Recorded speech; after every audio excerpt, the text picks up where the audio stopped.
transmissão ao vivo pelo YouTube, então vai estar lá registrado também, né? Conseguimos fazer essa conexão do Zoom com o YouTube, mas em seguida eu vou passar a tarefa de hosting para a transmissão ao vivo pelo YouTube. O YouTube ele tem um delay de mais ou menos 15 segundos, né? Então, é normal isso, mas... Cássio Taniguchi, Regis Leal. Opa. Bom dia, eu sou convidado do Miguel também, a Boab. É um prazer estar... Seja bem-vindo. Muito bem-vindo. Todos aí. Carlos Alberto. Boa, Carlos. Que bom ter vocês aqui. Poxa vida, que legal. Agora deixa eu achar o Roberto aqui. Bom dia, bem. Bom dia. Também sou convidado do Miguel, Eudaldo Almeida, tá? Ok. Opa, Eudaldo. Obrigado por participar. Bom dia, amigo. Bom dia. Bom dia. Eudaldo da área tributária, nota fiscal eletrônica. Cássio Taniguchi, prazer vê-lo. Muito obrigado. Bom, o seu Thomas está entrando, viu, Medeiros? Ok. Roberto, você precisa autorizar a gravação. Quem não está no... Não, eu estou aqui, o recording está pronto aqui para gravar no meu. Tá, mas você tem que autorizar, me autoriza. Você tem que entrar lá na minha telinha, no ponto superior direito e autorizar.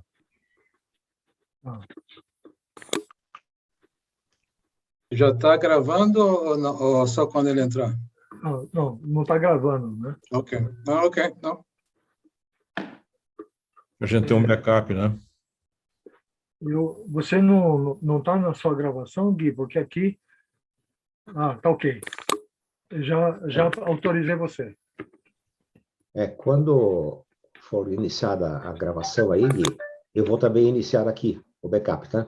Então vai aparecer duas mensagens de recording progress, provavelmente, tá? Tá. Agora quem está fazendo... Não apareceu ainda. Não, tá. Não, quando... Eu estou fazendo também. Agora sim. Gravação. Okay? Então, a gente vai ter um link da reunião do Zoom e vai ter o link no YouTube, vai estar lá também. Depois disso, nós vamos pegar o vídeo completo, que vai ter legendas em inglês, vamos separar os melhores momentos e botar a legenda em português e, eventualmente, legendar todo ele em português também, para o nosso público-alvo. Tá? Olha, eu vou apertar o botão de gravação aqui também, ok? Vai aparecer uma segunda mensagem. Hello. Hello. Hello. Silvio. Hello. My video does not seem to be working. Let me call you back. Okay, thank you. No problem. Take your time. We have our president there.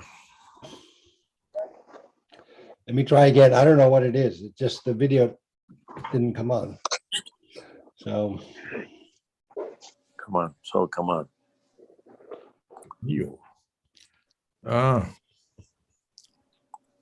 Os nossos convidados do Miguel, de outros colegas do Grita, muito bom ter vocês aqui.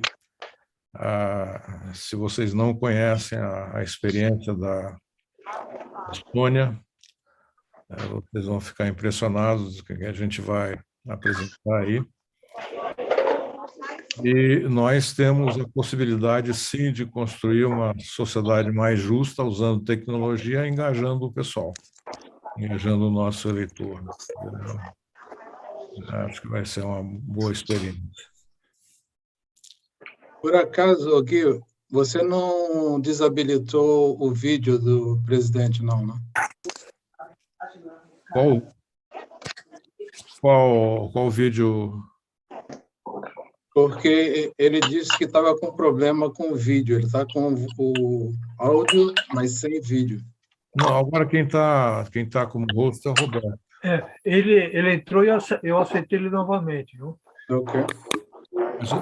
Não,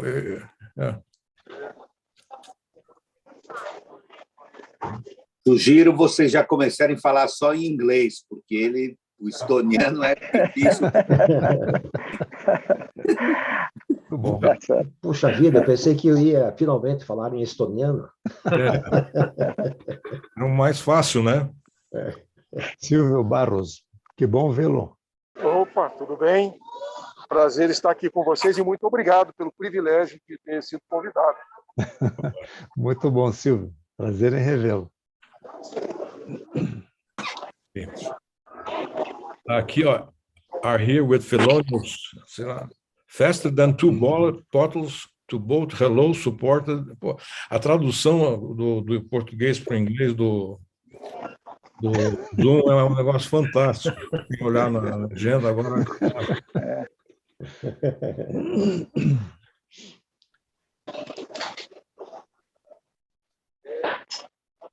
Talvez dá um toque na secretária lá, né? Secretária. Roberto, você não vê ele pedindo para entrar, não? Não, ele entrou, aceitou, mas não apareceu aqui, não. Ele disse assim, I have a problem with video. Eu posso fazer uma pergunta? Nós estamos organizando uma missão para a Conferência de Governo Digital, de Governo Eletrônico na Estônia. E eu gostaria de saber se, por acaso, vocês permitiriam que as duas pessoas que estão comigo nesse projeto pudessem participar. Um deles é brasileiro, está na Estônia. Ele criou lá o Estônia Hub para fazer essa ponte com o Brasil. E a outra é minha sócia, que trabalha comigo em Maringá. Eu não convidei, mas se vocês me permitirem, eu gostaria de saber se eles podem ouvir essa apresentação. Legal, pode. Claro, vamos sim. Vamos ampliar aí o... Muito obrigado. Valeu. Mendeiros, o Thomas, eu aceitei ele novamente agora. Vamos ver se ele está sem a câmera ligada, mas está com o vídeo, né? Agora ele está ligando a câmera, ele deve ter entrado. Hello, Thomas. Welcome Thomas. to our meeting. Are you there, President Ilves? Are you there? Yes, I'm here. All right. Oh, Great. glad to have you with us. Thank you. Sorry for the technical problems. As we agreed, we are going to record your talk. So if you agree, the recording will start now.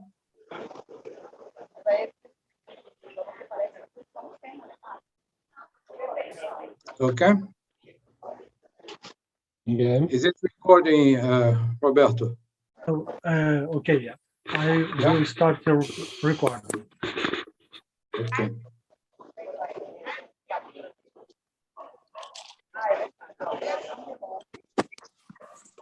And Roberto, please close all the mics. Close everybody's mics because there is noise in the background. Okay. All right. Mute all, huh? Yeah.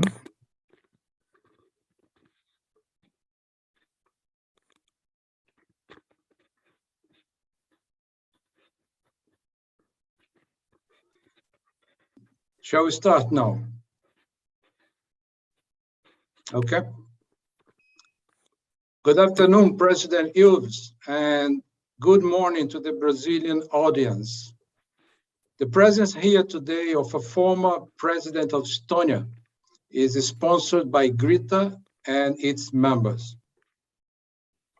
GRITA is a citizenship movement. It's a non-profit launched in 2020 to inspire voters to raise their voices and join efforts to campaign and elect a Congress and a Senate in Brazil that truly represents the aspirations of the Brazilian society. The objective of GRITA is to identify good candidates in a non-partisan way independently of political parties, to help elect a significant number of quality congressmen and congresswomen. We will then push towards an ethical transformation of the Brazilian parliament. Without much ado, I would like to introduce to you a former president of Estonia, someone who has been a key protagonist and driver of the political transformation of his country in the last 30 years, after Estonia restored its independence in 1991. Thomas Hendrik Ilves. He was ambassador of Estonia to the United States in 1993. He was Minister of Foreign Affairs twice, from 1996 to 1998, and again from 1999 to 2002. He was a member of the European Parliament from 2004 to 2006, and he was the fourth president of Estonia for 10 years, from 2006 to 2016. The event today will have two parts: a 40-minute talk by President Ilves, followed by 20 minutes Q&A session. So take your notes and pose your questions on the Zoom chat, and I will then relay your questions to President Ilves. President Ilves, it is my pleasure to welcome you here today. So please tell us about the remarkable political transformation of Estonia in the last 30 years. The floor is yours. Thank you.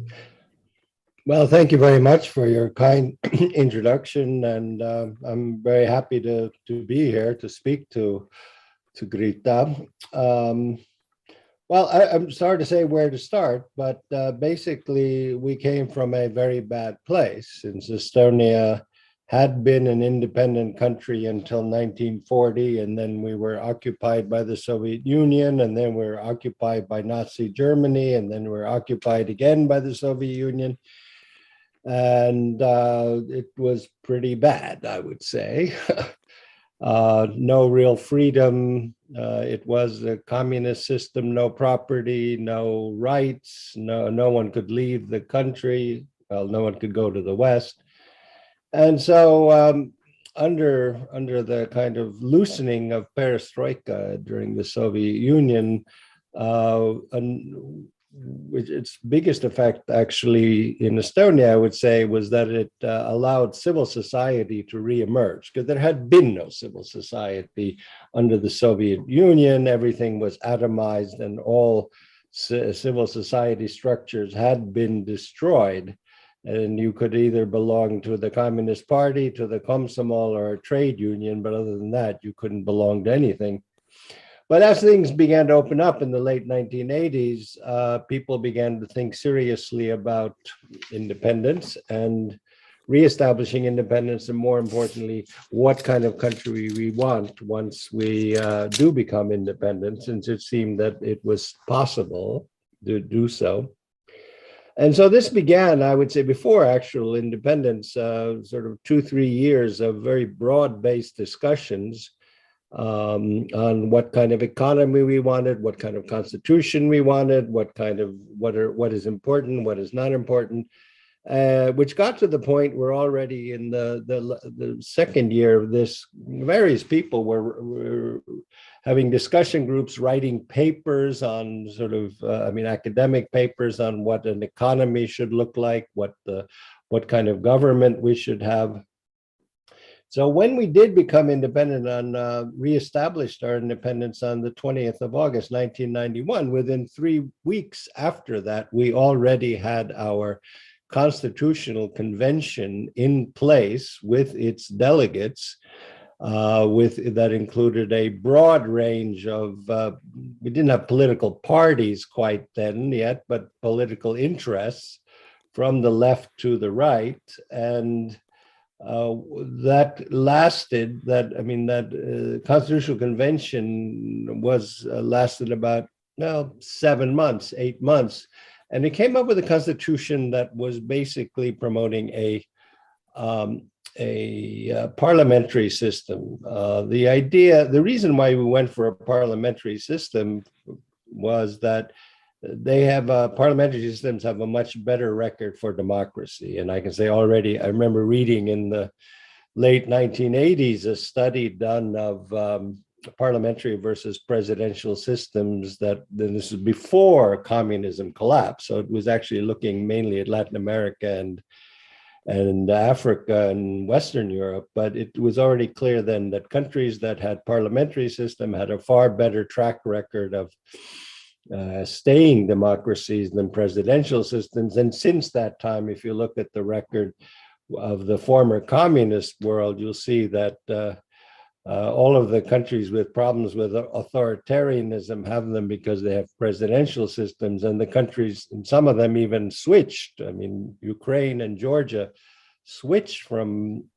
presidential systems. Because the main problem is that when you have a president who's there for too long, he starts to like power and doesn't want to give it up and does maybe some things he doesn't want people to know about. And so the president doesn't want to leave and begins to play around with that. So that was one of the key decisions. And the other key decision that we did before we had our real first democratic elections was to establish our own currency. Again, we did that against the advice of the IMF, but we established a currency board system, which afterwards was adopted by many countries that came out of the communist system. Currency board that basically limits you to you cannot emit more currency than you have reserves for, but that does have the benefit of making your currency convertible. So that was a big step. But we had our first elections, and we had a very young elections were won by several parties that had many young people in them. And because they were young and courageous and radical, they were in their mid to late 20s or to mid 20s to mid 30s, but a whole series of reforms were passed in about 2 years, dramatic reforms regarding property, privatization, restitution of property. Some of the key things, and I should go back. One of the other key elements of our Constitution was a very strong emphasis on fundamental rights and freedoms. That is what also was crucial to us. So freedom of speech, freedom of religion, freedom of association. But back to the government. We then, as I said, passed a number of key reforms. Privatization was one key issue because we had only state-owned enterprises, many of which had just been, which were former companies that we had, but had been nationalized by the communists. But then what we did and why we were more successful than many other countries was that we did not follow the voucher privatization scheme that Jeffrey Sachs pushed on to many countries, including Russia. The problem with the voucher privatization scheme is that when you issue every employee of a state enterprise stocks as vouchers, the vouchers, as you can imagine from the way markets work, almost immediately lose all value. And as they become incredibly cheap, and then this is what allowed the rise of the oligarchs in Russia and Ukraine and many other countries. The oligarchs came about because they were people who had access to larger amounts of money, and so they bought lots and lots of stock in state-owned enterprises. So you can see sort of a multi-billion-dollar company like the nickel company was bought for $300 million when it was probably worth 15 or 20 billion dollars. And that's what Abramovich did. I mean, this is the same story repeated over and over and over again, that the people who had access to cash bought up state-owned enterprises, and then the state-owned enterprises were worth a lot more, and they became very rich, and they have dominated Russian politics, and also in the case of Ukraine, they dominated Ukrainian politics for years because they have so much money. That was one crucial thing, was the nature of privatization. We used a German Treuhand model of highest bidder for companies, coupled with some kind of overview of the social considerations, so that you wouldn't just buy a company and fire everybody. The other key element, looking back on what we did, was our law on government, which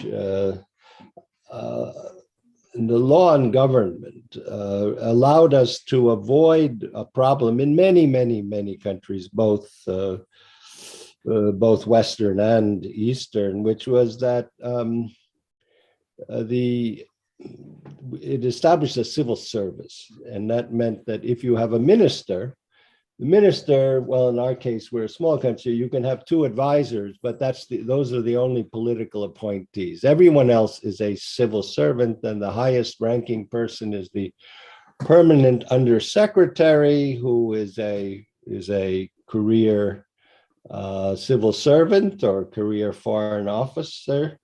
And then the ministry, therefore, remains as a professional ministry, even if the government changes. So if you have a new parties in power, it doesn't change the work of the ministries, which is, again, looking back, is a key element for success, I would argue, since there are so many countries, and it's not just the Eastern ones, it's also, even you look at countries like Austria, where they had the so-called Proport system, where basically the civil servants are divided up after every election as depending on what party they belong to. All of that leads to horrible stagnation, I would say. So, and also just political manipulation. So we have been lucky to have a professional civil service already since 1995 in this regard.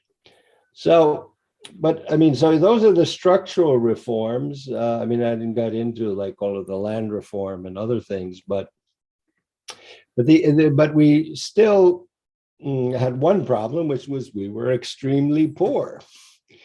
And if you know Zeno's paradox of Achilles running after the rabbit, or rather running after the tortoise, Zeno said, well, look, if the Achilles runs halfway to where the tortoise is, the tortoise still moves a little bit, and you'll never catch up with the tortoise in Zeno's paradox. But that is the problem of development, is that we can do all kinds of things, but we won't catch up with the other countries because they will always be ahead of us. And even if we grow 8% a year from a low level, we still will not catch up to a growth of 2% on the part of the rich countries. And moreover, we had huge amounts of work to do because we had such backward infrastructure from 50 years of communism, and something had to be done. So that was where I kind of entered the picture, which was that since I did have a background in IT, I went in 1993, the first web browser, Mosaic, came out.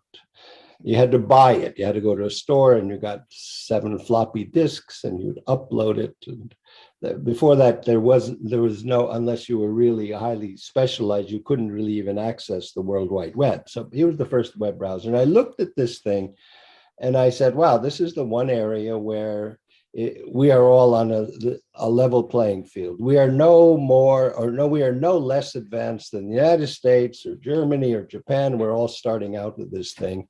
And I was convinced this was the way to go. But to give you an idea of where we were, we had Finland. Finland was a country, Finland is a country, in 1938, the last full year before World War II, Estonia had a slightly higher GDP per capita than Finland. Not much, but slightly higher. When we became independent again, the first full year, 1992, the GDP per capita of Finland was 8 times, not just even 8%, 8 times higher than our GDP per capita. It was just a huge difference.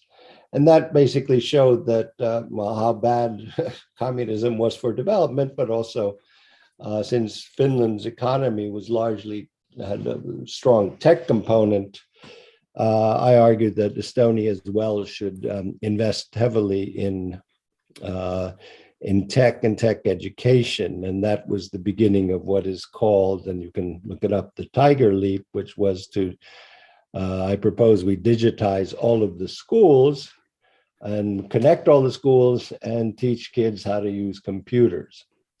So, and from there on, I mean, basically that's how things developed. In the beginning, in 2001, we realized that we really needed a much stronger system for digitization, and we started built the system we currently have had now for 22 years.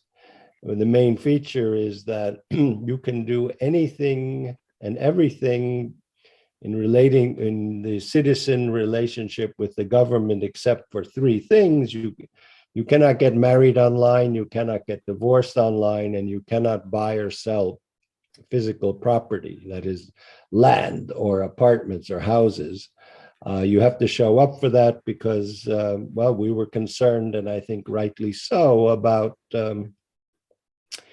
well, what we see in New York and London and the Riviera, which is that anonymous shell companies with no clear beneficial owner buying all kinds of property, which will end up in situations such as having, well, the mafioso from Russia buying apartments in Trump Tower, which I guess is kind of like the worst possible case, but that has in fact happened. Now, so what is it that allowed us to do this? Well, most importantly, I would argue, is that we had strong support among the citizenry, a very strong desire to move ahead, to be part of the West. The psychology was, well, we had been there, we had been a moderately successful country, then came sort of communists and Nazis and communists, and they had destroyed the country for us, and we never want to be in that situation again. And that certainly motivated many of our reforms, in that the way to best accomplish that, I argued, and people listened, was that we had to join the European Union and the North Atlantic Treaty Organization, or NATO, the EU for rule of law and for economic reasons, and NATO for security. And that was what we worked on for many, many years. That was my entire foreign ministry period, 96 to 2002, was devoted to that. So anyway, sorry, I got to.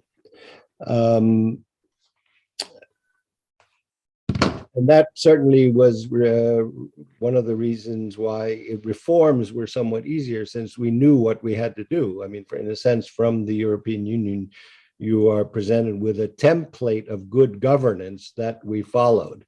You don't have to join the European Union, but the kind of reforms that they require for joining were crucial for us. And that was certainly one of the reasons for our current success. Digitization also is something which I think has played an enormous role in the success of Estonia, because by digitizing public services, we essentially eliminated one of the main sources of corruption in society. As you probably know, there are 2 kinds of corruption. There's grand corruption, and that's when ministers get lots of money for doing a tender, or sort of, or not doing a proper tender, but showing preference. But the other kind of corruption, petty corruption, low-level corruption, and that is where citizens find that for any public service, they have to pay to get it. That is, you have to pay to get something that you shouldn't have to pay for at all, but that is part of the government service. But that's how many governments, in fact, fund their underpaid civil servants, which is that they assume that civil servants will take or demand money for any kind of action. I mean, to get your pension, to get medical care, whatever. And by eliminating that through digitization, it basically if you can do everything online,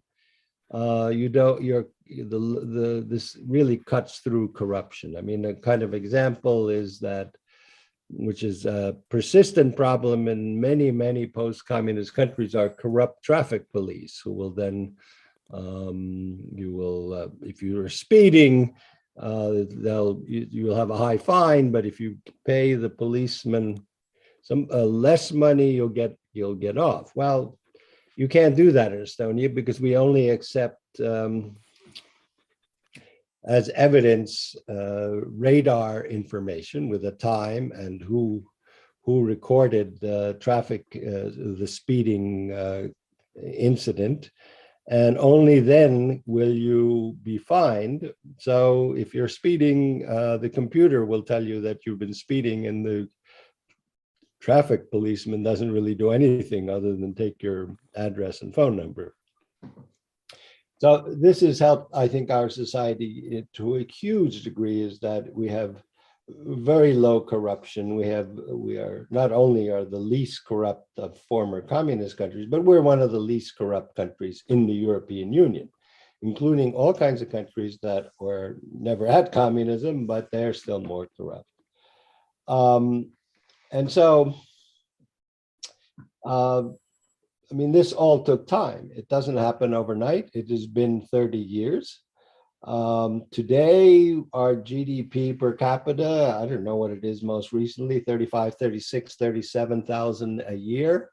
We started at $2,800 a year when we became independent, so it's a fairly dramatic change. We're a country with low corruption.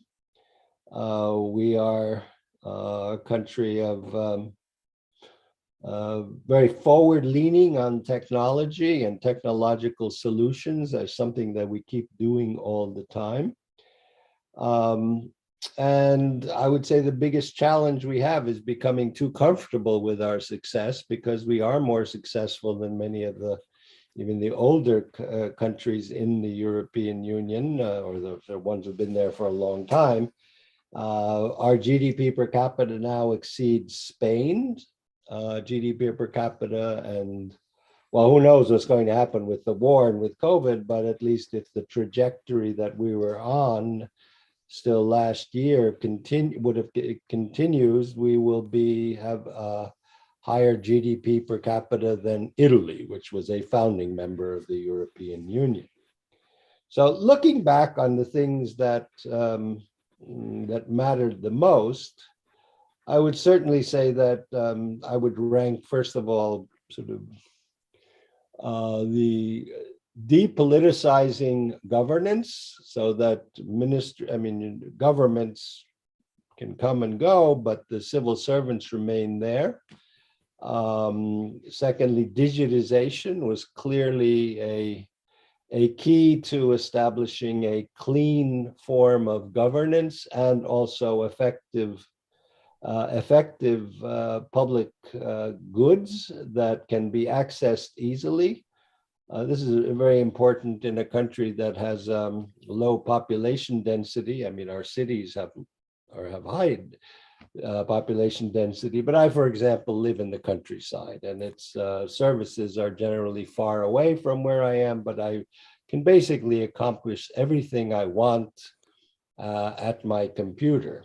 And so anything that facilitates and assists in developing digital infrastructure, be it the hardware side, so connections, I mean broadband, or the software side, which is more a matter of really developing good applications so you can do everything online, that certainly makes it possible to have people living in the countryside without too much hardship and reducing the kind of pressure to urbanize. If we look back, certainly all of the key elements of a successful country played a part. I mean, economic reforms were vital. The privatization, especially important, but that was in the beginning. Afterwards, especially in the more tech era that began in 2000, what became important was rather new companies, startups. We are number one in the world right now with unicorns per capita. We have 10 unicorns in this country. That's companies with evaluations of over 1 billion.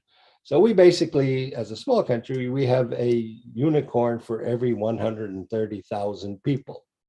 Large, rich companies that were started domestically, that had international IPOs, but really they are Estonian companies, and have done very well. And now basically 7 or 8% of the working population is involved in the tech field, which is very, very high. I'm sorry, got it wrong. 3% of the population is involved in the tech field, but it produces 7 to 8% of GDP. So sorry about that screw up there, but the GDP of our country is highly tech dependent, but fortunately there are different kinds of high tech companies. Clearly, education has played a vital role in this, and Estonia has been for the past 10 years number one or number two in Europe on the PISA tests, the test put out by the OECD for secondary students' competence in math, science, and language. For the last several years, we've been number one in Europe, or say the Western world, because this includes the United States and Canada, among OECD countries. Asians, of course, are still ahead. We're number 6 in the world, but everyone in Europe is behind us. But of course, South Korea, Japan, who else is down there? Singapore, the Beijing area, Taiwan, those are the 5 that are really the leaders in especially math and science. But when it comes to the non-Asian world, then we're number 1. And number 2 is Finland, which is another sort of another country that, like Estonia, and our northern neighbor and very closely related to us linguistically, another country that has put huge emphasis on quality of education. I should say Finland has played a strong role in all of this. Finnish and Estonian are closely related languages, kind of like or analogous to Spanish and Portuguese, which Estonians understand Finnish. Finns don't really bother to understand us that much, but so I think it's like that, at least on the Iberian Peninsula. I don't think it's like that in Brazil, but certainly on the Iberian Peninsula, where the Portuguese all understand Spanish, but Spaniards don't bother to learn Portuguese. But that's just a side comment. Now, if you think about, well, what can we do with Brazil, which has a far larger population? Well, I would say that there are things that are size dependent and there are things that are not size dependent. And most clearly, things such as, and there's also things which are basically historical, historical traditions. Certainly, the one thing that's easiest to do, it may be expensive, but the easiest thing to do is actually affect a serious technological transformation of society, making broadband access and computers available to to as many people as possible. If you do that, then what you can do is actually create the services online that allow you to overcome the traditional problems of running a country, reducing corruption, making services more efficient, and also eliminating the kind of differences that come from living in the countryside or living outside the main cities. And all of that can be accomplished with smart, basically investments in tech and also in the software side, or how you actually develop this. The thing that I think, looking back on it, I didn't think about it when I came out with these ideas, but looking back on really what the biggest advantage of digitization is that the history of bureaucracy, since it was first invented 5,000 years ago, is that bureaucracy has always been a serial or sequential process. You have a piece of paper, or you have a clay tablet, or whatever, you go to some place, you hand it in, they take it, they look at it, it goes to the next office, then it goes to the next office, and then finally it goes through this long process and it comes back and it says, yes, you can do this or you can do that. Digitization makes that all a parallel process, so that, and an example of it is, was given to me by the man who designed the system. He had given his wife at his first child, and he said it was a terrible experience because he had to run from one office to get a birth certificate, another office to get health insurance, and a third office to find a doctor, and so forth. And so he did, 20 years ago, when we were designing a system, he said, I would never want to do this again.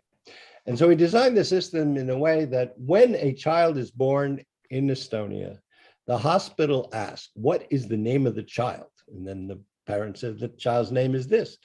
That is sent to the population registry digitally. And then the population registry assigns that child an ID number.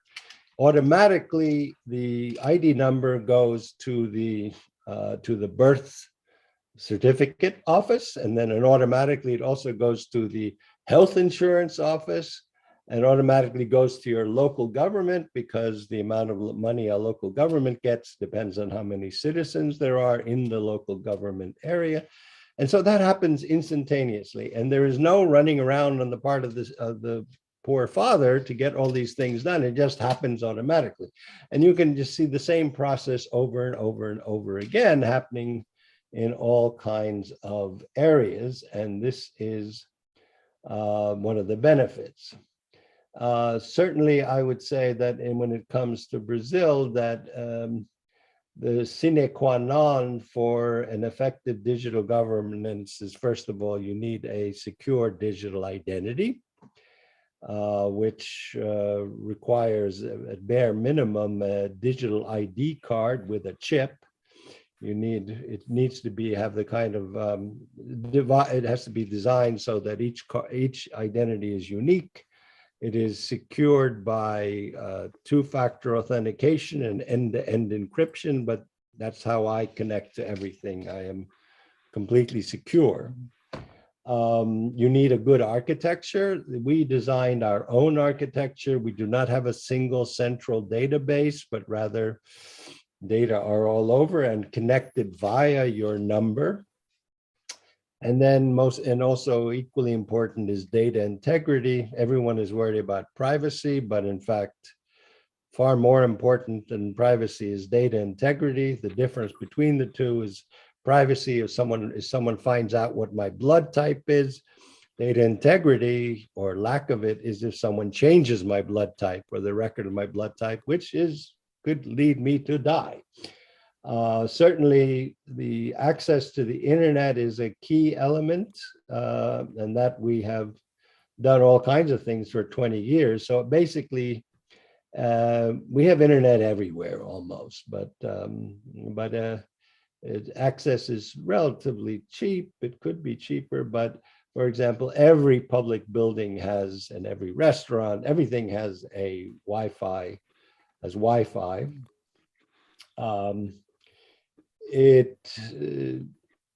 It goes relatively quickly. We have not really had too many concerns about sort of big brother society because, as I always argue, is that actually the way we designed the system is that everything is logged, so that if anyone looks at your data that isn't supposed to, it immediately rings all kinds of bells and whistles, and people get in trouble. Compared to, say, social media, where there are no safeguards whatsoever. So I say if you think that the state is big brother, then the real problem is the little sister, which is social media, because social media goes around and tells everybody what they know about you. And that's basically what Facebook does, is that it takes your data and then sells it to everyone around. And so I'm a strong advocate of digitization of societies as a way to overcome problems of the 20th century. And there is no single model that works best, I would argue, but on the other hand, there are clear principles that need to be observed. And as I mentioned them, one is a secure, unique identity from every person. And secondly, a robust architecture, and then third, integrity. A word on that, one thing which is the difficult part of digitization, politically difficult, is where many countries fall down and then do not digitize successfully. And that is, you need the political will to make digital identities mandatory. You don't have to use a digital identity, but everyone must be assigned one. Now, why is that? It's very simple. We know that if digital identities are voluntary, then 15 to 20% of the population will go and get one because they think it's cool and they like the idea. 80% will not, on their own, get a digital identity. But what's the problem then? Well, then that means that no government agency, ministry, will actually invest in digitization, because they'll say, well, why should I bother? 80% of the population still wants to do things on paper. And so they don't. And then you end up with this catch-22. The people who have an identity, say 15%, well, they don't have any services to find. And then the other people who don't have an identity don't even bother looking for a service. Whereas in my country, since you know that everything can be done online, then everyone uses their digital identity, and we have 99% of the population does its taxes online. 99% of prescriptions in Estonia are done online, so that all I need to do if I have a prescription is my doctor puts it into the system, and I can go to any pharmacy in the country and I just ID myself and I get my medicine. So that's where I would say, that's the stuff I know most about, but I consider that kind of crucial to our success. And when you look at Europe, you'll see that the countries that who have actually done serious digitization, and here I would say Estonia, Finland, Denmark, the Netherlands, we are doing much better than countries that the richest country in Europe is Germany, but they are not digitized, and it is an increasing problem for them because they are stuck in the 20th century when it comes to all matters digital. Private sector can be very digital, but government services are still very paper-based and very slow and very behind. Now, the last question you have here, because I'm already speaking too long, is that military service. Well, we have mandatory conscription for all males. It says they serve 8 or 11 months, depending on what kind of, they can choose one that is sort of a longer term, but with more education, or less and with less education. You can volunteer for the military. Women are not mandatorily conscripted, but they can sign up, and I'd say about 5% of women do. We allow people to own weapons, but you have to take a very detailed exam to get permission to buy weapons or firearms, and you also have an inspection of your house or your apartment to show that you keep your weapon in a secure iron box and under lock and key. But so the idea is that people can own weapons, but you have to follow the rules. You cannot buy a weapon without having the license to buy a rifle or a handgun. You need, if you want to have a concealed weapon, then you need another license. But most people here, they don't really have handguns. Lots of people in rural areas have rifles. Lots of people hunt here. People get their meat by hunting moose. That's what they do here. They have moose hunts, and then they come on a farm. I don't hunt, but hunters will ask me for permission, and they'll come on my farm, which is about 80 hectares, which is big for Estonia, and then they will hunt and get moose. So that's basically, I don't know, it's a lot to cover, and I probably missed a lot, but I figure I'll open up for questions and try to do the best I can to answer your questions. So, obrigado. Thank you very much, President Hughes. I have a few questions from the audience, but I'll start. They are very specific, so I'll start from 2 or 3 very general questions. No? For instance, what were the important factors to secure the political will to initiate and to sustain the transformation process? What were the important factors? Well, one most important was hating communism. It was so awful. We had such terrible experience. We had mass deportations. We had mass arrests. A lot of the things there's going on in Ukraine today, we had that, people being killed. Later on, it was a little milder, but you didn't have any freedom. Very helpful for us was Finland, because Estonians could see, because of the language issue that I mentioned, and we understand Finnish, we could watch Finnish television.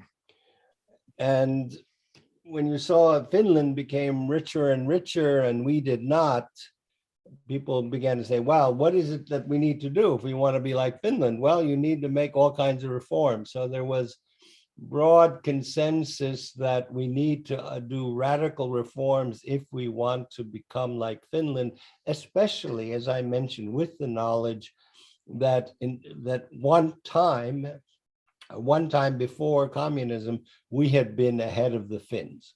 So that kind of that envy, or I don't know if envy is the right word, but the idea of a role model that was successful that we wanted to be like,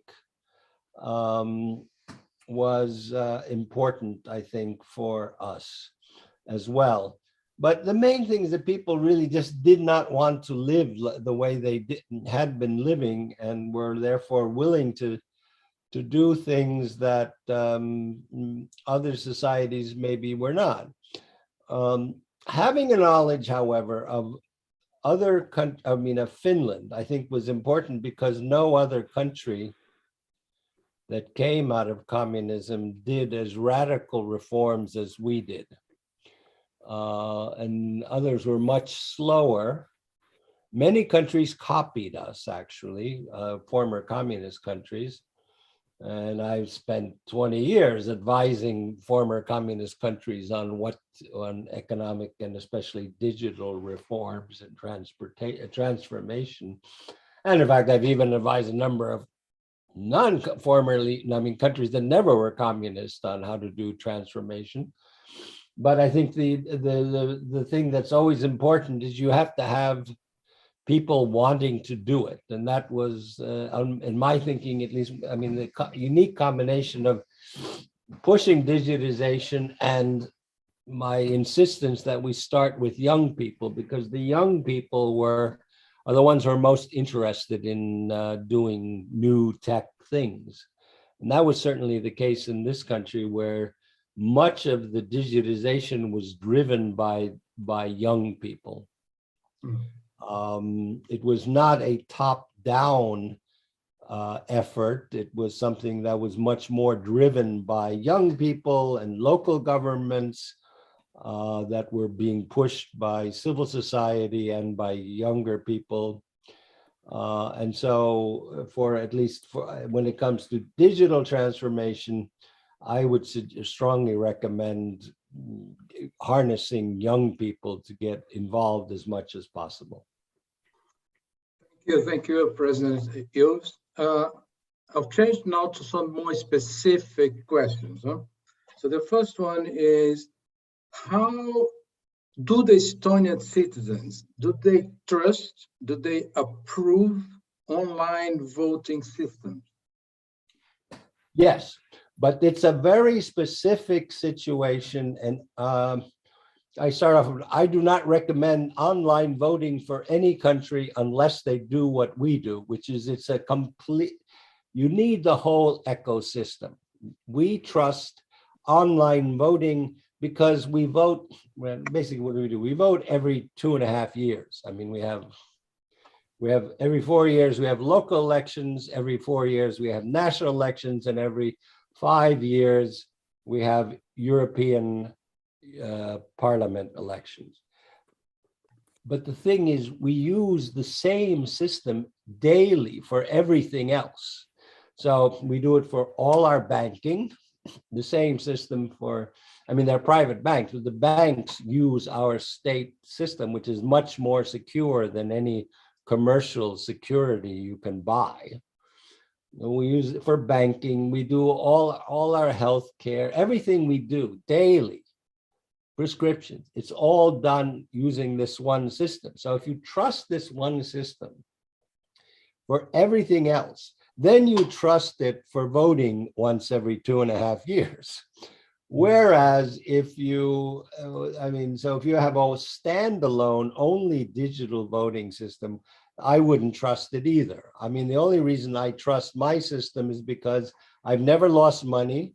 I've never had the wrong prescription. I've never had anything go wrong with my daily use of the Estonian system. But on the other hand, if someone says we have this separate system, I would not trust it at all. But we started out with the first election in 2005 had 0.3% of the population used it. And then it rose. And for many years, it was around 30% of votes. And then, I don't know why, but then the last two elections have been almost 50%, almost, meaning about 46, 47%. So something changed to kick us up to that high a level. Again, there's no difference when we look at the results of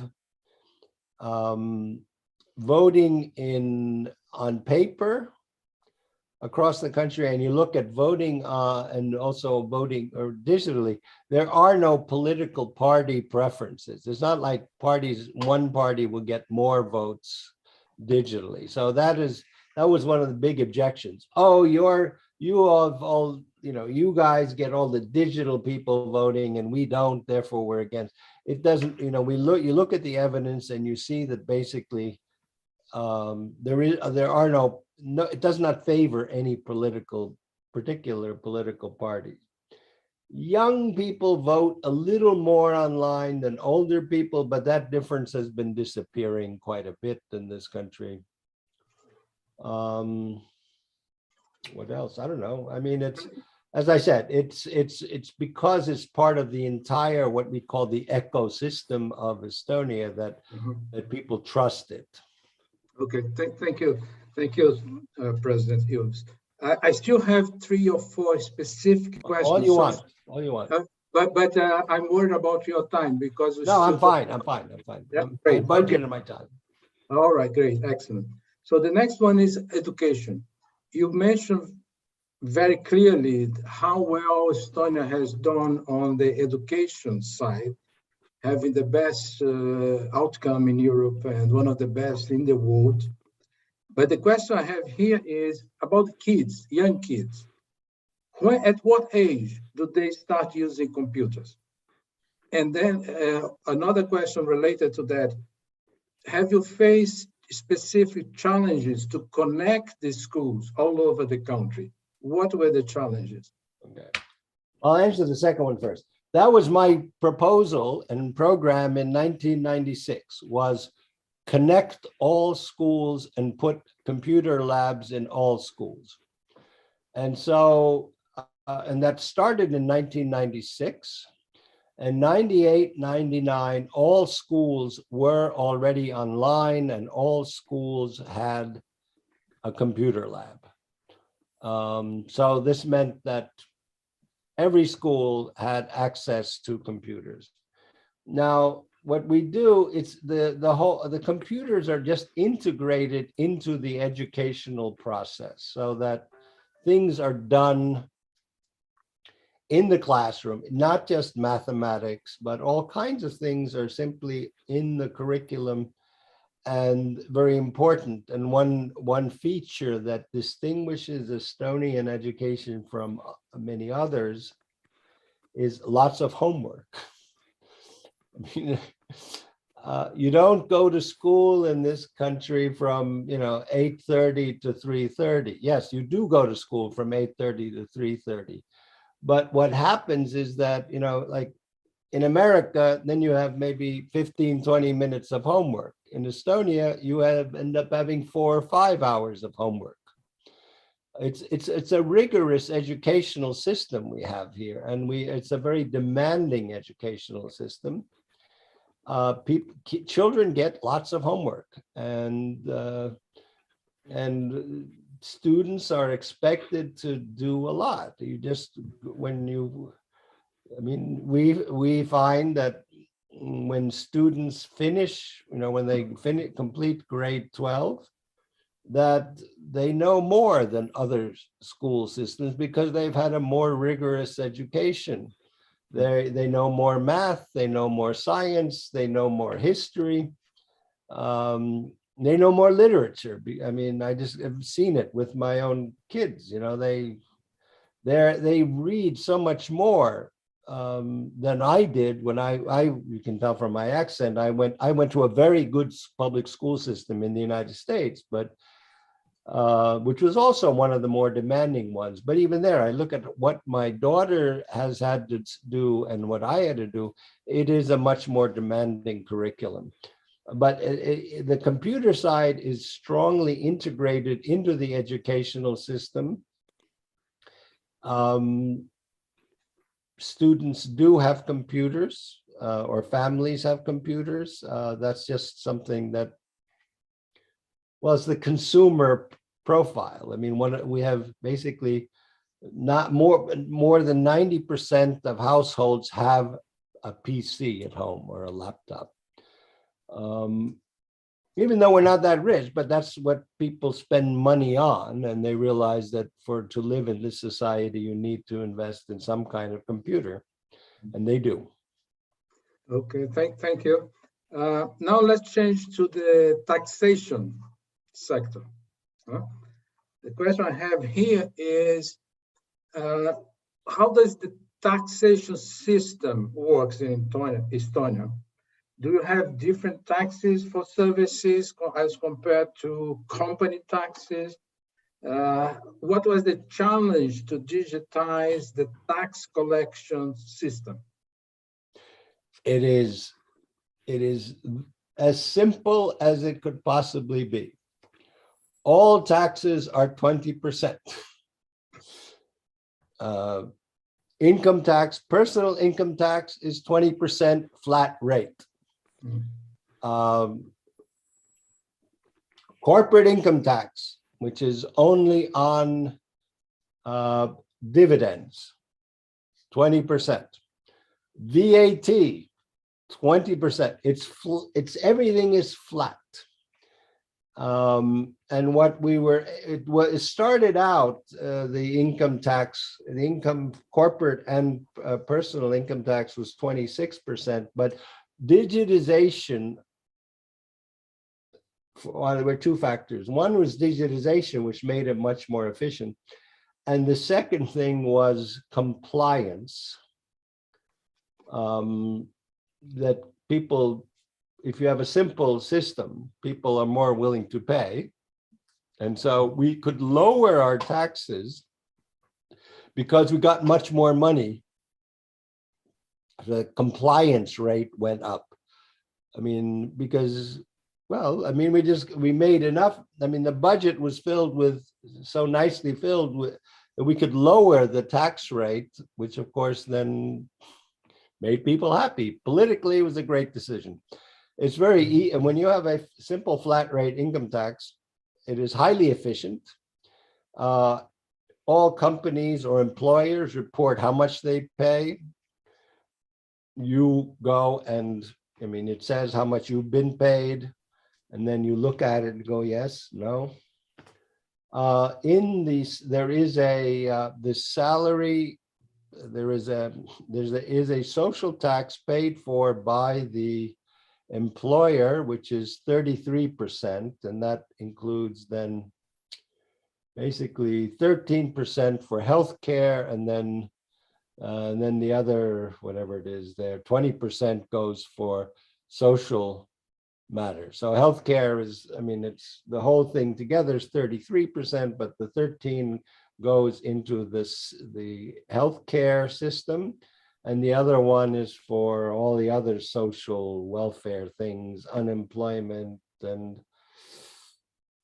disability insurance and all of those things. Okay, thank you. Just a final question from my side. You already mentioned the cybersecurity aspects, how the system in Estonia is well secure. But the question posed here by one of the audience members is, what about criminal activities online? Radical political parties trying to use the system and creating a risk to the democratic evolution of Estonia. Is that a problem? No, I mean, because you can't do anything in our system unless you're identified. You can't anonymously enter anything. The only way you can go online is by the only way you can go online for anything that's government related is by identifying yourself securely, which you can do many ways. I mean, the most basic is you have, the real simple, I never use this because we made it easier, but you have an ID card with a chip, you have a chip card reader, and you insert, and then you have, through two-factor authentication, identify yourself. I don't use that at all because I have one which is sort of a software system that does the same. But I would say that, to give you the difference between what we have and other people have, I was, for almost 4 years after I was president, I was invited to Stanford University in Palo Alto. It is the Mecca of IT. And Palo Alto, where I lived, in a 12-kilometer radius, are the corporate headquarters and also R&D for Tesla, Apple, Google, Facebook, Palantir, and YouTube. 12 kilometers radius, and they're all there. But when I went to register, I had to register my daughter to go to school. And in order to do that, I had to take my electricity bill. And take my electricity bill, drive to the school headquarters, and then I had to present all my documents. While I was there on a visa, so I had my passport, a visa, a special document from Stanford University that said I was employed there. And then the woman took all the papers and went and made photocopies of them. And then she came back and then she started copying by hand everything that I had there, my address, my daughter's name, blah, blah, blah.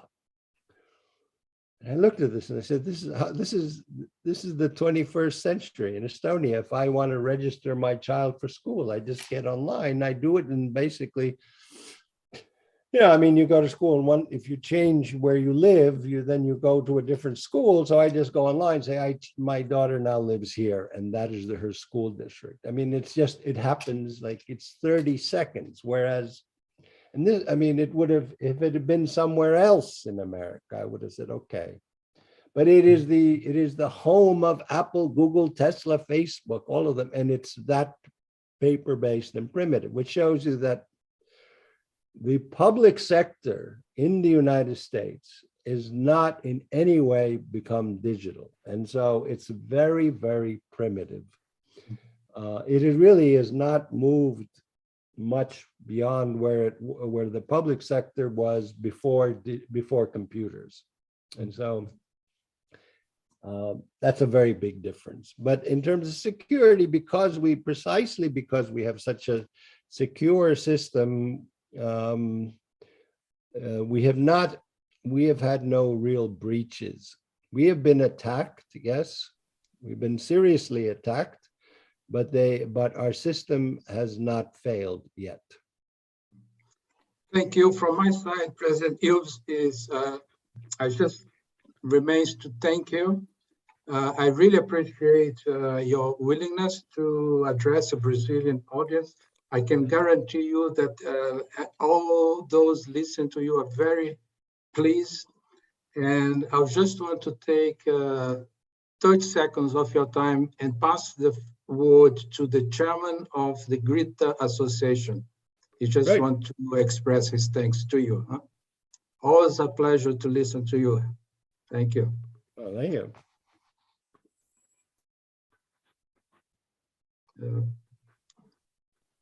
Luis Ismayoto. Luis? Okay. I think, okay.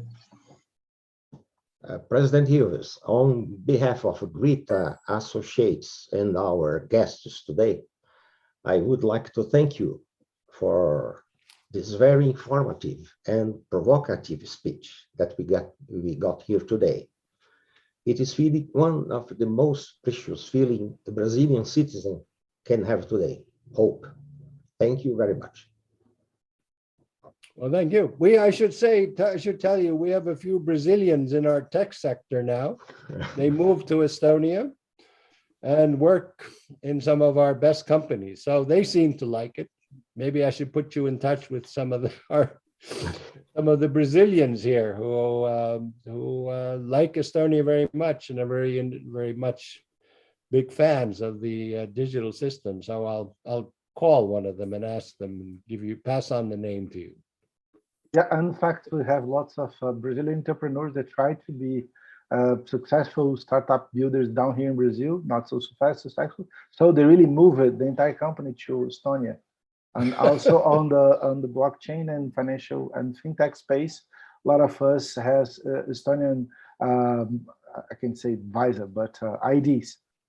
Yeah, so, well, that's what you need to do business. Yes, in Europe, in the EU, that's the main advantage. You can hit the entire European market by being registered as a company in Estonia, but for that you need to have an EID. So. You will be surprised at how easy it is to open a company and open business in Estonia compared to Brazil. It's astonishing. But that's something for Brazil to do. Brazil should simplify its procedures. Yeah, that's the main desire of this group, I guess. President Hughes, I don't want to take more of your time. I know that you have been very active in the last months concerning the Ukrainian situation. So thank you for making time to talk to us, and have a good end of the day. Thank you. Obrigado. De nada. Bye-bye.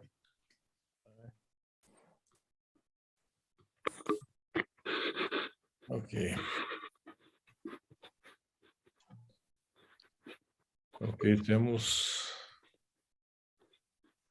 serviço fechado aqui. E aí? Alguém, alguma pergunta, alguma discussão aqui dos participantes?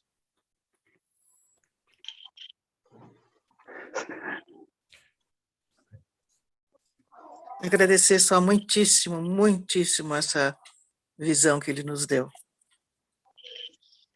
Ok. Será que será necessário um regime comunista para a gente mudar tudo? Essa é a grande motivação lá, né? Não só o regime, mas a ameaça militar, não é?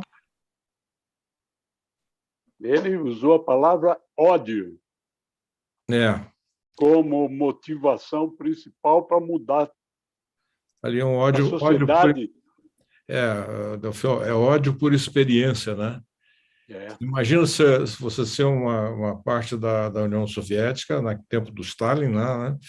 Depois vem o Hitler, invade, e depois voltam os soviéticos. Nossa. O cara, ele tem que ter, não é só do comunismo, é tudo que é regime autoritário, né? Mas, de qualquer maneira, né, essa discussão que nós começamos no Grita, né, a ideia de talvez trabalhar pelos fazer uma micro-Estônias aqui nas cidades brasileiras, né? Você começar esse trabalho de melhorar, simplificar, que muitas cidades estão fazendo, e a solução acho que também está nas mãos do cidadão, né? Esse é um ponto importante. Vai ser preciso inverter a pirâmide. É mais ou menos isso. E aproveitando aqui, né, que nós temos participantes não do Grita, o Roberto mostrou aí um slide, né, se vocês gostaram, nós aceitamos likes na nosso YouTube aqui também, mas agradecendo a presença de todos, e também aceitamos alguma contribuição para o Grita, que é uma sociedade civil sem fins lucrativos, todos com trabalho voluntário. Já conseguimos algumas coisas, alguns marcos ao longo desses 2 anos que a gente vem trabalhando, mas muito importante a gente ver caras novas participando de um evento numa segunda-feira, em horário de expediente, para aqueles que ainda não estão aposentados. Isso é muito legal. Associados também, né? É.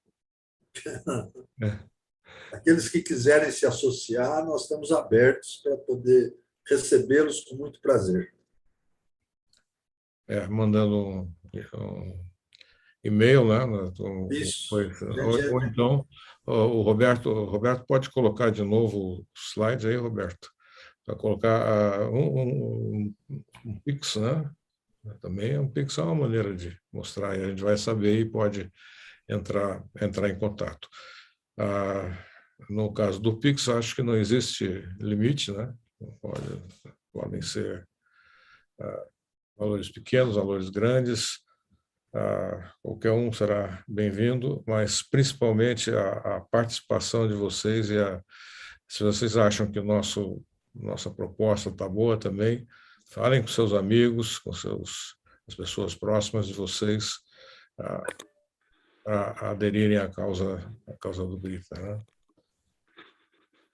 Esse não tem o Pix, Roberto. É isso. Então, com pix@grita.net.br, no Pix, vamos ficar muito felizes.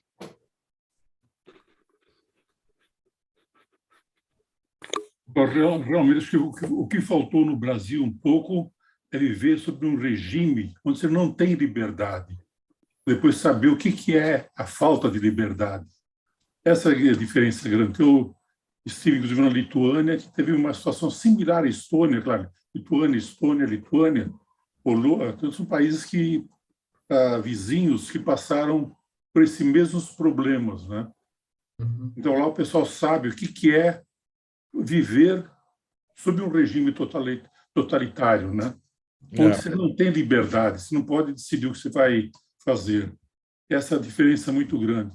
Falta para o Brasil isso. O pessoal sempre viveu bem, então não sabe o que é viver numa situação crítica, né? Você tem razão. Você tem razão. Aqui em Curitiba, onde eu estou, a gente vê uma quantidade bastante grande de imigrantes venezuelanos em posições subalternas, salário baixo, trabalhando na área de serviços, padaria, supermercado, caixa de supermercado, etc. Tem uma padaria aqui que a gente compra pão, onde o panificador certificado, lá conhece todas as coisas e sabe coisas muito boas, ele é venezuelano. E ele, de formação, ele é engenheiro químico, com experiência, com estudo nos Estados Unidos e tal. E ele veio com a mulher para trabalhar aqui no Brasil e começar a vida no Brasil. A gente vê a degradação de um sistema autoritário, como você falou, e vê também a não percepção do cidadão, desde que o Estado esteja provendo alguma coisa ou outra coisa, né? Então, o engajamento da população, que não, a gente achava que precisava ser toda a população, mas não é não. Dentro da nossa linha, né, Tila, você conhece bem, a gente tentar trabalhar para melhorar o Congresso, melhores parlamentares, a gente evita uma parte disso, ou impede que façam mais molecagens com a gente. Esse é um ponto muito importante. A gente tem que focar forte no Congresso, avaliar os candidatos, mostrar para os outros que esses candidatos são bons, têm boas propostas, têm bons compromissos com o eleitor, e o eleitor tem que ficar de olho todo dia, não pode achar que votar é só a missão de ir lá e ouvir o barulhinho da máquina depois, não é? É uma responsabilidade muito grande que a gente tem de depois ficar enchendo o saco dos eleitos para eles mostrarem que vieram, né? Agora, foi muito importante na última reunião nossa, quando acho que nós percebemos que não é, quando a gente fala em quem legisla, quem faz as leis, mas não é só no federal, também no estadual e no municipal, né? E acho que é onde nós temos um acesso mais rápido, mais próximo, principalmente no municipal, né? Eles também são bem muito similar, né? Claro, uma coisa reflete em outra, né? Tila, um comentário aí, ó. A Estônia, em termos de população e área, ela é equivalente a um município médio no Brasil, né? Exato. Então, o município pode se transformar. E acho que os municípios têm mais condições, mais acesso, mais poder de influir alguma coisa, né? De pensar, influirmos, claro, é importante pensar nos deputados federais, e o principal está lá. Mas só que o nosso acesso é bem mais complicado. A gente conseguindo acessar os vereadores, por exemplo, e eles também, depois, claro, são 5.000 municípios. Então, falar se uma boa parte deles também entrarem no esquema grita, então nós vamos ter muito mais gente gritando conosco, né? É verdade. E com mais poder também, né? Mais força. A ideia é exatamente começar a trabalhar para a eleição de 2024 em cima dos municípios. O Grita fez uma experiência limitada, mas usando todo o expertise do Foxnet, do colega Beto Teixeira, e trabalhamos em alguns municípios. Aqui em Curitiba, a vereadora mais votada em Curitiba, e também não só independente do gênero, foi a mais votada em todos os tempos. É uma jovem que saiu de uma empresa de auditoria dessas grandes. Ela está revolucionando a Câmara dos Vereadores. Os vereadores que não são aderentes à pauta dela lá já ficam com medo antes de aprontar coisas. Então, o próprio executivo municipal percebe que precisa de uma Câmara Municipal parceira, mas também a Câmara está lá não só para projetos de lei, essas coisas todas, mas para fiscalizar. Então, ainda são duas meninas, para variar, as moças fazendo a diferença nesse século XXI aqui no Brasil. Elas com certeza vão servir de inspiração para alguns candidatos que vão para a disputa agora em outubro, né? Então, acho que nada está perdido. A gente tem um recado importante do Thomas Ilves, mas a gente também despertou, né, para essa necessidade de trabalhar em 2024, começar os municípios. E isso depende também da nossa capacidade de expandir os associados pelo Brasil inteiro, conversar, trocar ideias, trocar figurinhas, fazer eventos, convencer, cobrar, né? Essa é a nossa tarefa. O Gui, é importante dar um aviso geral de que a gravação vai ser disponibilizada com legendas em português. Não sei quando. A gente tem, a hora que encerrar a reunião aqui, a gente tem, ela vai ser gravada, ela tem vários backups aí, com legenda em inglês. Ela também está sendo ao vivo no YouTube, também com legenda em inglês. Nós não nos atrevemos a fazer a tradução simultânea no YouTube, porque ainda não seria uma boa opção, ainda está instável essa opção, mas nós vamos fazer, sim, o legendamento do vídeo em português, e vamos também escolher os melhores momentos dessa apresentação do Thomas. Assim, se algum tópico específico vocês conseguiram chamar a atenção de vocês e vocês quiserem passar para nós, será muito, muito bem-vindo. A gente também busca selecionar esses momentos específicos para cada um, os melhores momentos. Gui, eu acho importante também mencionar que quando nós começamos a trabalhar na área política, nós começamos simultaneamente a trabalhar no federal e no municipal. Aliás, primeiro até no municipal, porque as eleições de 2020 eram municipais. E o que a gente percebeu é que existem municípios no Brasil que podem perfeitamente servir de role model para muitas prefeituras, né? E é exatamente o que nós precisamos hoje para tratar de uma política modernizada para o Brasil, né? Nós temos que ir atrás de role models e fazer desses modelos uma linha de ação para de fato a democracia acontece, que é no legislativo, tanto na área federal, quanto estadual, quanto municipal. Então, esse é o nosso foco e vamos continuar, portanto, agindo, né, consistentemente nessa direção. Ok. Algum dos nossos participantes tem algum comentário? Eu gostaria de fazer um comentário. Eu tenho acompanhado as iniciativas do governo federal na área de inovação, né?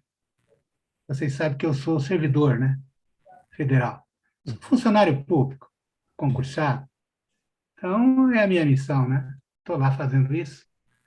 E essa ideia do município, né, é muito interessante, porque depois da Constituição de 88, a quantidade de empregados, de servidores públicos, né, contratados, subiu muito no município e no estado, e não subiu quase nada no federal, na União. Esses estudos foram feitos, e tem um estudo do TCU, ou de um desses institutos, aí eu tenho o link, eu tenho o estudo, mostra claramente o aumento do orçamento municipal e estadual e como contrataram gente nessas áreas, seguindo a filosofia da Constituição de 88 de trazer para mais perto do cidadão os serviços e dar mais poderes para o município, não é verdade? Então, isso é notável, o aumento, mas também é notável que esses serviços não melhoraram, né? Eu trabalhei um tempo na Defesa Civil Federal, Defesa Civil Nacional, em Brasília, a gente dá o dinheiro para o município e para o Estado, quando acontece o que aconteceu agora aí, todas essas coisas. E é muito dinheiro, e dá na hora, o dinheiro vai na hora. O despreparo nos municípios, em geral, é imenso. Eles não conseguem prestar conta, não conseguem gerir as obras, é necessário estar muito em cima, né? Um desgaste muito grande, um despreparo dos profissionais que são dessa área, que é uma área crítica do município, né? Assistência direta, né? Pessoas sem nenhum preparo, sem nenhum background para lidar com a digitalização nessa área da defesa civil. O governo federal está completamente digitalizado, né?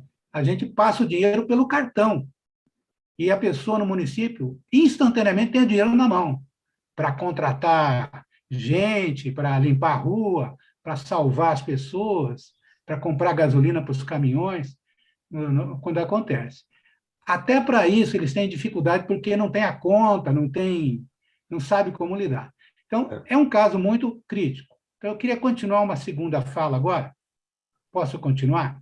Opa, claro. Então, recentemente, tem um economista, Danny Roderick, eu não sei se ele é de Stanford, se ele é de uma dessas grandes aí. Não é Stanford, é uma outra, lá dos Estados Unidos. Não é de Chicago, não? É Chicago, talvez, é. Ele esteve aqui no Brasil agora no Congresso de Inovação, ele fez uma palestra, está na internet, um speech explicando, no ponto de vista dele, por que no Brasil não há migração dos núcleos, porque nós somos capazes de fazer uma Embraer, mas não somos capazes de fazer uma na área automobilística, que é muito mais simples do que a Embraer, né? E então ele explica a dificuldade que o Brasil tem de migrar os exemplos bons. A gente tem núcleos de excelência, por exemplo, BNDES tem um núcleo lá, temos itianos lá, excelentes. Aí você pega lá meu colega de turma, o Varela, que está lá no BNDES, e quer puxar aquela experiência para uma outra área do governo federal. Por exemplo, nessa área municipal de defesa civil. Você não consegue, não há uma capilaridade dos bons exemplos. Segundo o Danny Roderick, está na internet aí, eu já fiz contato com ele, ele me mandou os slides, tudo. Existe uma resistência que está ligada à escolaridade do brasileiro. O brasileiro não assimila experiências novas, ele é roda presa, ele é travado quando diz respeito a mudar de comportamento. Só se for para libertação sexual, aí ele é livre, para tomar mais cachaça, verdade? Para fazer xixi na cara dos outros, como teve no Lula Palusa, né? Uma cantora, vocês viram isso aí? Não. Ela urinando no palco e a multidão aplaudindo, ela urinando na cara de um cara deitado no chão. É uma coisa que eu nem acredito, não sei se é verdade. Pode ser que seja fake, eu até espero que seja.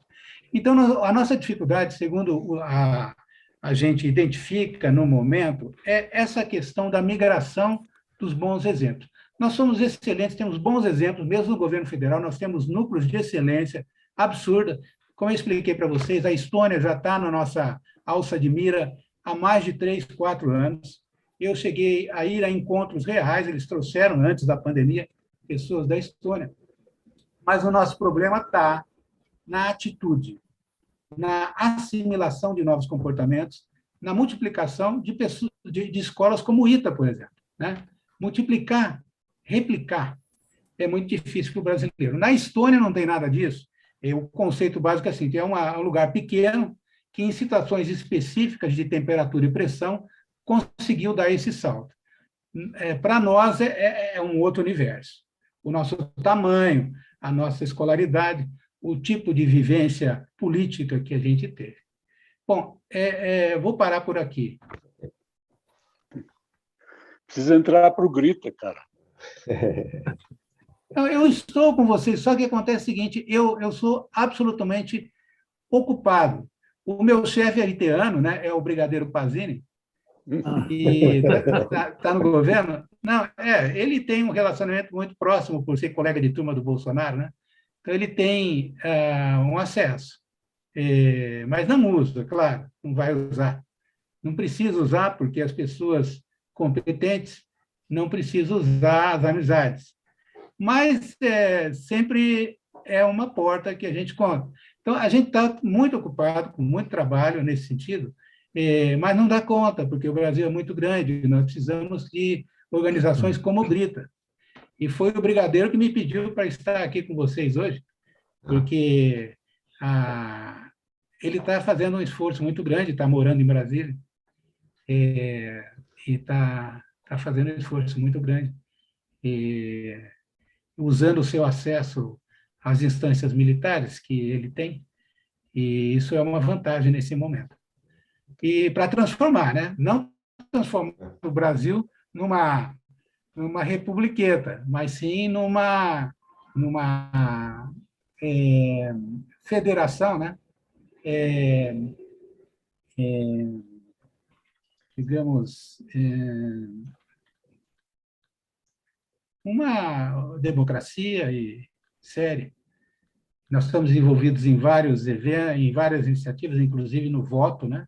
Com outros haitianos, na questão da urna, a seriedade, a dificuldade de explicar o que é uma auditoria independente, e outros aqui estiveram em outras reuniões sobre isso.